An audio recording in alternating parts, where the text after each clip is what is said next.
Bonsoir à tous, soyez les bienvenus sur Maritima TV. Prenez place pour le journal, nous sommes le mardi 18 mars.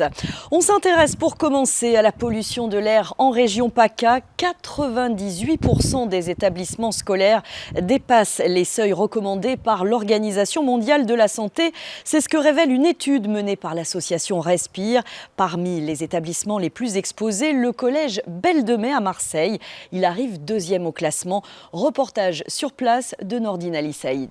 Devant le collège Belle de Mai, les parents d'élèves s'inquiètent de la forte pollution qui touche le secteur. Je le ressens quand je me lave la figure le soir. Même les parents qui habitent à 5 minutes à pied viennent en voiture chercher les enfants. Mais il n'y a pas que le collège Belle de Mai, il y a aussi un autre collège privé, il y a l'école privée, il y a l'école maternelle qui est juste là. Enfin, il n'y a pas que cet établissement-là, donc ça fait beaucoup d'enfants. Selon une étude de l'association Respire, le collège Belle de Mai est le deuxième établissement le plus exposé à la pollution de l'air en région PACA. En cause, un trafic intense, chaque jour, 4 lignes de bus, plusieurs centaines de voitures et de nombreux deux roues empruntent cet axe reliant le nord de Marseille au centre-ville, une situation que les habitants subissent au quotidien. Comme une espèce d'une toux qui va jusqu'à presque l'asthmatique, à ne plus arriver à respirer, quoi. Ce sont plus de 900 000 élèves qui sont exposés à un mélange dans l'air de dioxyde d'azote et de particules fines à un taux trop élevé que recommande l'Organisation mondiale de la santé. Il faut réagir pour Tony Renucci, directeur de l'association Respire. Sur le trafic routier, il y a quelque chose qui est possible en termes d'aménagement, c'est ce qu'on appelle les rues aux écoles ou les rues aux enfants, c'est-à-dire le fait de couper le trafic routier aux abords des écoles, de vraiment sacraliser ces espaces pour mieux protéger la santé des écoliers. Et donc ça, on peut en aménager facilement, mais ça demande quand même un consensus politique, à la fois entre la ville et également entre la métropole. En se basant sur les normes européennes moins strictes que les normes de l'OMS, la ville affirme que si c'était le cas en 2019, aujourd'hui, aucun établissement scolaire ne dépasserait les seuils de pollution recommandés.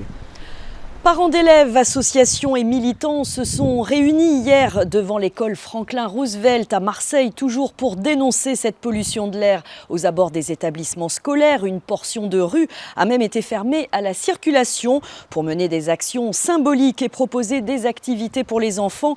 Les prises de parole se sont enchaînées pour rappeler l'urgence d'agir face à un trafic routier toujours plus dense en ville. Une macabre découverte dans un hôtel à Martigues. Le corps d'un homme d'une soixantaine d'années a été retrouvé hier à la mi-journée dans une chambre par le personnel de cet hôtel du centre-ville. Selon nos confrères de BFM Marseille-Provence, le parquet d'Aix a confirmé l'ouverture d'une enquête pour homicide. Les investigations ont été confiées à la division de la criminalité territoriale. Justice, quand un centenaire demande réparation à l'État pour sa déportation en 1943. 80 ans après la Seconde Guerre mondiale, Albert Corrieri a décidé de poursuivre l'État français devant la justice pour obtenir réparation des 18 mois de travaux forcés dans un camp nazi. Emmené de l'autre côté du Rhin à 20 ans dans le cadre du service du travail obligatoire, ce Marseillais de 102 ans entend faire reconnaître les droits des victimes oubliées, victimes de crimes contre l'humanité. Le recours d'Albert Corrieri a été rejeté aujourd'hui par le tribunal administratif de Marseille. Beaucoup d'émotions dans un témoignage qu'on vous propose de retrouver sur maritima.fr. Une interview réalisée cet après-midi par Michel Montagne. L'Olympique de Marseille s'associe à la plainte de Véronique Rabiot après des attaques ignobles et inacceptables à l'encontre d'Adrien Rabiot et de sa famille lors du Classico. L'OM donc a réagi, condamne avec la plus grande fermeté ces banderoles déployées et ces chants injurieux, racistes et discriminatoires. La commission de la discipline de la Ligue de football professionnel doit se réunir demain. La LFP a d'ailleurs ouvert une procédure contre le club de la capitale. Paris risque des sanctions, dont une fermeture partielle ou totale de la tribune d'Auteuil. Enseignement, ras-le-bol général au lycée Montgrand à Port-de-Bouc. Agression, bagarre, menaces. Dans un communiqué, les personnels du lycée professionnel dénoncent un climat d'insécurité, une recrudescence d'actes de violence et d'irrespect. Les équipes précisent qu'elles restent mobilisées. Elles attendent un soutien à présent de leur hiérarchie et des autorités compétentes pour que, je cite, l'établissement reste un lieu de transmission du savoir dans des conditions dignes et respectueuses. Politique et sociale, François Bayrou a redit aujourd'hui en conscience devant les députés qu'un retour à un âge de départ à la retraite à 62 ans au lieu de 64 ans dans la loi actuelle n'était pas possible. Il se dit persuadé que les partenaires sociaux dans leur ensemble viendront à une conclusion de cet ordre. Alors que cela ne nous empêche pas de préparer notre retraite, il faut y penser quel que soit l'âge. Plus de 1900 entretiens individuels sont d'ailleurs proposés en ce moment à l'occasion de la nouvelle édition des rendez-vous de la retraite dans 25 points d'accueil en PACA, dont Marseille, Martigues, Salon, Aix ou encore Arles. Un accompagnement sur mesure pour anticiper donc sa retraite en toute sérénité. C'est ce qu'avance Emmanuel Lacroix, représentant d'agence Conseil Retraite de Marseille. Il est au micro de Davy Moisson. Les questions les plus fréquentes portent avant tout sur la durée, l'âge de départ à la retraite et ensuite le montant qui va être calculé pour les droits qui seront touchés à la retraite. Et pas seulement, ça peut toucher également les dispositifs de carrière longue, de cumul emploi-retraite ou encore tout ce qui concerne les périodes un petit peu particulières d'une carrière, quand on a eu des enfants, quand on a eu des périodes où on ne travaillait pas, etc.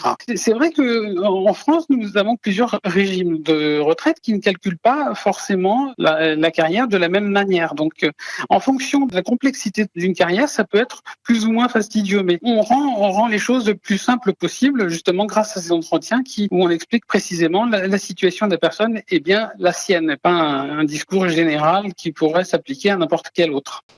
Et vous avez jusqu'à samedi pour réserver votre entretien individuel sur le site rendez-vous-retraite.fr et puis interview complète à retrouver sur notre site maritima.fr. Le confinement, on vous en parle depuis hier, c'était il y a 5 ans et c'est par chez nous que tout avait commencé. Souvenez-vous, pendant 2 semaines, en janvier 2020, les premiers Français rapatriés de Chine avaient été confinés à Carry-le-Rouet dans un centre de vacances qui avait fait la une à l'époque. Rétro-signé Joe Temple. Là, on est un petit groupe, là, on va faire la fête, on s'éclate. Et même malgré le coronavirus, là, le fameux microbe qu'il y a dans le coin, on vient quand même parce qu'on pense qu'on craint des gueux, nous, de toute façon, voilà. Dimanche 2 février 2020, ils sont des centaines à se réunir sous le soleil de Carry pour profiter des oursinades. Pourtant, depuis 2 jours à quelques kilomètres de là, 200 Français sont confinés dans un centre de vacances. Ils viennent d'être rapatriés de Wuhan, l'épicentre du virus en Chine. Il a fallu être imaginatif et réactif. Marc Ziltman était responsable de la Croix-Rouge sur place. Réactif parce que le site, il a fallu le mettre en place en 24 heures. Et puis imaginatif parce qu'on savait que les rapatriés de Wuhan allaient être enfermés avec nous pendant 14 jours. Et c'était pas un centre de détention. Il s'agissait aussi d'offrir un certain nombre de services, mais aussi d'animation, de façon à pouvoir occuper l'ensemble des adultes et des enfants qui étaient présents avec nous. École, coiffeur, blanchisserie, si à l'intérieur tout se passe pour le mieux, à l'extérieur du centre en revanche, certains proches voisins s'inquiètent et questionnent les autorités. Est-ce qu'il n'y avait vraiment pas d'autres bâtiments qui soient plus appropriés pour recevoir ces personnes et où ils soient plus isolés? Les choix sont critiqués, ce qui ne manque pas d'agacer le maire de l'époque, Jean Montagnac. C'est pas normal qu'on entende des gens dire on avait que les mettre au château d'If. C'est quand même des Français qui sont plus inquiets et qui souffrent plus que nous-mêmes. Finalement, le 14 février, après 2 semaines de quarantaine sans détecter le moindre cas de Covid, 181 personnes sont libérées sous les yeux d'Agnès Buzyn. Une aventure humaine qui se termine avec que des gens qui vont bien et qui rentrent chez eux. Et j'espère qu'à la fin, personne ne sera positif, personne ne sera malade. Seulement 2 jours après cette déclaration, la ministre de la Santé démissionnera de ses fonctions. Carry-le-Rouet venait d'être le laboratoire du confinement, imposé 1 mois plus tard à toute la nation. Un confinement pendant lequel les soignants ont été mis à l'honneur pour le combat qu'ils menaient chaque jour. On y reviendra dans notre prochaine édition. À Martigues, la réhabilitation de la place des Aires à Ferrières se poursuit. Ce projet souhaité par la ville de Martigues en concertation avec les habitants va donc repenser cet espace public en privilégiant le végétal, la désimperméabilisation des sols, la convivialité également. Et cet après-midi, les élèves de CM2 de l'école OPEC, la Jonquière, ont fait le déplacement pour contribuer à leur façon à l'embellissement du lieu. C'est avec fierté qu'ils ont pu planter des arbustes aux côtés de Gabi Charroux, maire ravie de la transformation du lieu. On écoute les enfants et Gabi Charroux au micro de Davy Moisson. Je plantais un arbre, Ça représente un bien pour moi. Oui, c'est important. Oui. Pour notre bien, pour la nature. On a planté des arbres. C'est trop bien. Ça représente la nature, l'écologie et ça prouve que des fois, au lieu de polluer avec des voitures, on peut faire d'autres choses que du béton, quoi. Et là, du pont, avant, on voyait des voitures, alors que là, quand on va passer du pont ou quand on va passer, on va avoir de la verdure, des arbres et voilà. On n'a pas l'habitude de faire du jardinage et là, ça nous a permis de jardiner en plantant des arbres et on verra plus de verdure bientôt. Ah oui, c'est important pour que quand on est plus grand, on pourra revenir et puis se dire que c'est nous qu'on a planté des arbres. C'était super. Eh bien, c'est un projet qu'on a voulu et qu'on a pensé et qu'on a réalisé vraiment très rapidement. On avait voulu beaucoup de verdissement de cet endroit. Et à vrai dire, notre but principal, c'était d'embellir notre ville. Il y a un quartier de la ville qui est emblématique et magnifique. On a voulu conserver aussi une part de stationnement, puisque c'était souhaité aussi. Nous, on travaille comme ça dans notre ville. On fait une concertation. On a enlevé la gare routière qui était là devant aussi. Il y aura un arrêt de bus toujours.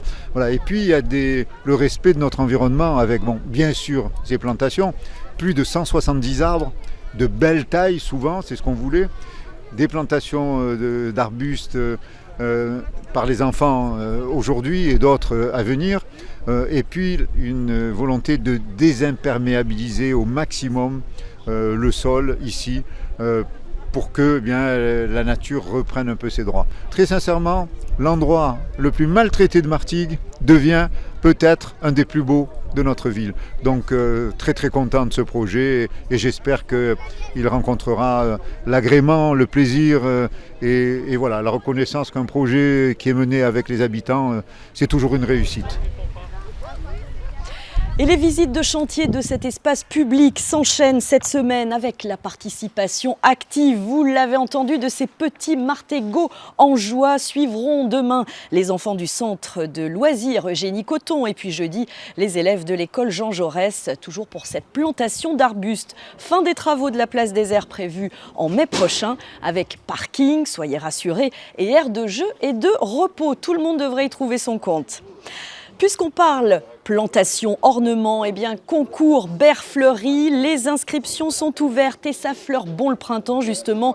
Ce concours est ouvert à tous les habitants, également aux commerçants, associations et entreprises berroises. Alors c'est une belle manière évidemment de contribuer à la valorisation de la ville par le fleurissement des jardins, des balcons, des fenêtres ou autres terrasses. Et ça ne concerne pas que les fleurs, on y trouve là aussi des arbustes et autres plantes vertes. Plusieurs visites du jury seront organisées entre le 5 et le 7 mai. Vous pouvez donc vous inscrire, c'est gratuit, auprès du pôle animation de la vie locale et vous avez jusqu'au 25 avril pour participer. Toutes les modalités d'inscription sont à retrouver sur le site de la ville de Berre. Bienvenue à bord des Nauticales. On prend le large à La Ciotat. C'est un rendez-vous incontournable, 22e édition du premier salon nautique à flot de l'année qui a ouvert aujourd'hui. Les passionnés de la mer comme les professionnels et les plaisanciers ont jusqu'à dimanche pour découvrir plus de 200 embarcations, bateaux neufs d'occasion, à moteur, voiliers, mais aussi des accessoires de pêche, de plongée. Tout savoir sur les nouvelles technologies, les équipements et autres accastillages. 25 000 visiteurs sont attendus parmi les 150 exposants. On vous en parlera demain dans notre journal. Et puis puisqu'on parle voile, la SNIM, comprenez la Semaine nautique internationale de la Méditerranée, aura lieu du 18 au 21 avril en rade de Marseille. Et le nom du parrain de cette 59e édition vient d'être dévoilé. Il s'agit de Quito de Pavan, célèbre navigateur gardois qui a sillonné tous les océans du monde et qui a participé aux plus grandes épreuves de course au large. 3 Vendée Globe, 4 routes du Rhum, 8 solitaires du Figaro, 12 transats Jacques Vabre à son palmarès. Et puis à Fos, 2 têtes d'affiche, version musique cette fois pour un double concert de taille. Ce sera en juillet au stade Parsemin, après Gims ou encore Orelsan. Ce sont Dadju et Attic qui viendront cette fois en concert au stade cet été. Double concert, je vous le disais, prévu le 11 juillet, proposé par l'Office de tourisme de Fos. L'ouverture de la billetterie est prévue ce lundi. Soyez au rendez-vous dès 8h30 à l'Office de tourisme ou bien sur le site internet de la ville. Les places seront proposées à 25 €. Il va falloir faire vite, ça va avoir, à mon avis, beaucoup de succès. C'est la fin de ce journal, on profite du dernier rayon de soleil parce qu'autant vous dire que demain, les nuages sont de retour, ce sera beaucoup plus mitigé.